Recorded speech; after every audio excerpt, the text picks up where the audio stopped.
এবং তিনি PGT course করছেন 3rd ইয়ারে। আমাদের মেয়ের নৃশংসভাবে গণধর্ষণ এবং নৃশংসভাবে তাকে হত্যা করা হয়েছে। তাছাড়া গত 12 তারিখ পঞ্চায়েত নির্বাচনের রেজাল্ট ছিল। আশিস পাল নামের আমাদের সুনামুনা মণ্ডলের কার্যকর্তাকে তার মাথাকে কুপিয়ে চৌচির করে দেওয়া হয়েছিল। সে 12 তারিখ থেকে মৃত্যুর সঙ্গে পাঞ্জা লড়ছিলেন। আজকে আমরা বলেছেন গতকাল রাত্রেও ওনার স্বর্গবাস হয়েছে। এবং আজকে আমার রাজ্যের শান্তিপ্রিয় বুদ্ধি শুভবুদ্ধি যারা নাগরিকরা রয়েছেন, যে কোনো দলের হোক, সবার কাছে আমি সংকল্প করছি আশিস পালের যারা দুষ্কৃতী তাদের শেষ পর্যন্ত আমি ব্যক্তিগতভাবে প্রতিবাদ সেখানে দেব, আমি সংকল্প নিচ্ছি। এবং পশ্চিমবাংলায় গত 8 তারিখের রাত্রিতে যে ঘটনা ঘটেছে, অহরহ পশ্চিমবাংলায় এই ধরনের ঘটনা ঘটছে। কমিউনিস্টের শাসনেও সেটা হয়েছে। এবং কমিউনিস্টের শাসন যে জায়গায় শাসনটাকে রেখে গেছেন, একজন মহিলা মুখ্যমন্ত্রী, যিনি স্বরাষ্ট্রমন্ত্রী, যিনি স্বাস্থ্যমন্ত্রী, যিনি মুখ্যমন্ত্রী এবং মহিলা, যিনি মা মাটি মানুষের কথা বলছেন, ওনার নেতৃত্বে যে সরকার চলছে, প্রতিটা মুহূর্তে মায়ের ইজ্জত ভুল লুণ্ঠিত। আরজি করের ঘটনা আমাদের প্রত্যেকটা নাগরিকের শরীরকে যে রক্ত হিম করে দেওয়ার একটা ঘটনা ঘটেছে। আমরা কোথায় সুরক্ষিত মেয়েরা? পশ্চিমবাংলায় কোন জায়গায় আমরা সুরক্ষিত?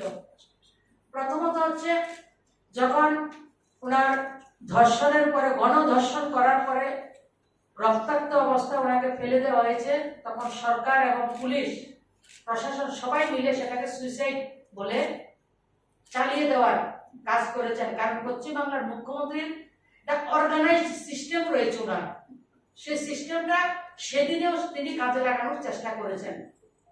কিন্তু হসপিটালের যারা ডাক্তাররা ছিলেন সবাই তার প্রতিবাদ করাতে সেটা উনি করতে পারেননি।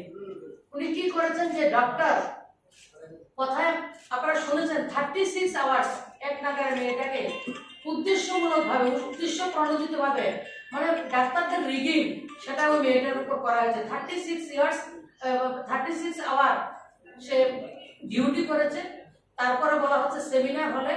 আমরা অনেক ভিডিও শুনেছি, ভিডিওর মধ্যে ওই হসপিটালের ডাক্তার যারা রয়েছেন তারা বলেছেন সেমিনার হলে ওকে হত্যা করা হয়নি, যে লিভিং রুম, যেটা ডাক্তাররা রেস্ট রুম রয়েছে তার মধ্যে সে শুয়েছিল, সেই জায়গাটাকে গণধর্ষণ করা হয়েছে এবং তার 100-র উপরে তার শরীরে আঘাত রয়েছে এবং এমন ভাবে আঘাত করেছে যার রক্ত, চোখ দিয়ে রক্ত বেরিয়েছে, গলার হাড়গুলি ভেঙে দিয়েছে।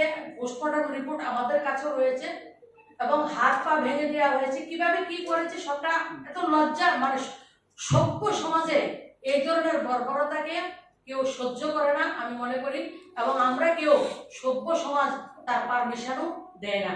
কিন্তু পশ্চিমবাংলায় সেটা শুধু 8ই আগস্টের ঘটনা নয়, কামুদিনীর ঘটনা বলুন, বকটুরির ঘটনা বলুন, আমাদের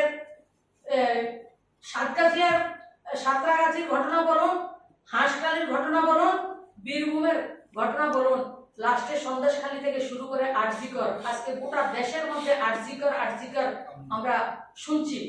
প্রত্যেকটা ঘটনা মহিলাদেরকে সম্মানকে ভুলুণ্ঠিত করা হচ্ছে।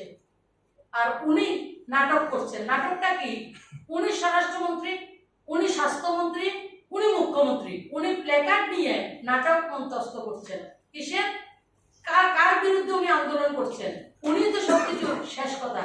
কিন্তু পশ্চিমবাংলা সরকার অর্গানাইজড ওয়েতে গোটা রাজ্যে প্রত্যেকটা ক্ষেত্রে তৃণমূলের গুন্ডা বাহিনী দ্বারা সরকারটা হাইজেক হয়ে গেছে। সরকারি কোনো তন্ত্র পশ্চিমবাংলা নেই, প্রতিটা কাজ গুন্ডারা করছেন, তৃণমূলের গুন্ডারা, তথাকথিত গুন্ডারা সেই কাজটা করেছেন। আমরা লক্ষ্য করেছি যখন আরজি করের ডাক্তাররা আন্দোলন করছেন, ভারতীয় জনতা পার্টির কার্যকর্তারা একটা মেয়ের যে জাস্টিসের জন্য আন্দোলন করছেন, তখন তাদেরকে উপর আক্রমণ করা হচ্ছে এবং পুলিশের গাড়ি দিয়ে বিজেপির একজন কার্যকর্তাকে গাড়ির চাকার তলায়